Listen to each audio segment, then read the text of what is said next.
itu pengusaha Pak, orang kaya. Tapi beliau mengerti anak saya akan dapat rezeki lebih cepat daripada saya. Dia dapat, saya dapat bagiannya. Perhatikan. Maka beliau investasikan anaknya Abdullah untuk ikut di majlis Nabi. Titipkan di majlis Nabi. Berangkat bapaknya, dia tetap belajar. Belajar. Nabi wafat, bapaknya hafal 200 hadis, Abbas, anaknya Abdullah hafal 2000 hadis. Dan usianya masih 13 tahun. Hafal 2000 hadis. Nah, rumusnya apa? Rumusnya dalam ilmu hadis, kalau ada seorang ayah, bahkan ibu, ya, perhatikan, orang tua, mendidik anaknya sampai kemudian anaknya bagus, tahu hadis, dan seterusnya, meriwayatkan, maka nama anaknya akan dihilangkan. Nama bapaknya disebutkan. Makanya ketika Abdullah anak laki-lakinya Abbas hafal hadis, diriwayatkan oleh orang setelahnya, maka Abdullahnya dihapus. Disebutkan inisialnya anak laki-laki. Diturunkan bapaknya. Bapaknya namanya Abbas. Anak laki-laki bahasa Arabnya Ibnu. Ibnun anak laki-laki. Maka dikenal Ibnu Abbas, Ibnu Abbas, Ibnu Abbas. Nama aslinya Abdullah. Abdullah bin Abbas. Bin itu singkatan dari Ibnun. Disingkat bin. Bin itu anak laki-laki. Anak laki-lakinya Abbas. Ibnu Abbas itu anak laki-lakinya Abbas. Nama aslinya Abdullah. Kenapa dihilangkan anak laki-lakinya, disebutkan bapaknya? Untuk menunjukkan kesan bahwa, perhatikan baik-baik, anaknya bisa seperti ini karena peran orang tuanya.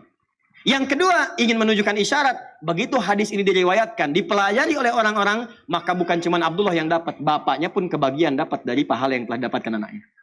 Bayangkan, bukan cuma dunia, rezeki akhiratnya pun dapat. Begitu anaknya dapat pahala, bapaknya kebagian di situ. Perhatikan baik-baik. Sekarang berapa banyak orang yang mengaji hadisnya Abdullah bin Abbas radhiyallahu ta'ala anhuma.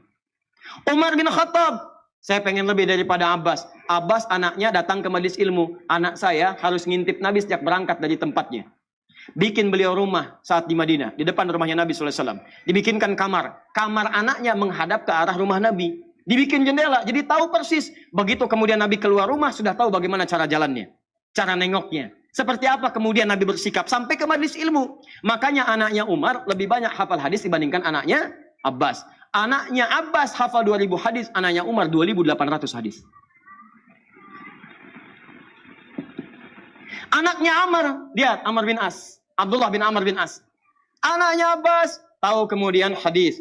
Tahu tafsir. Anaknya Umar. Ngintip-ngintip Nabi. Tahu juga hadis.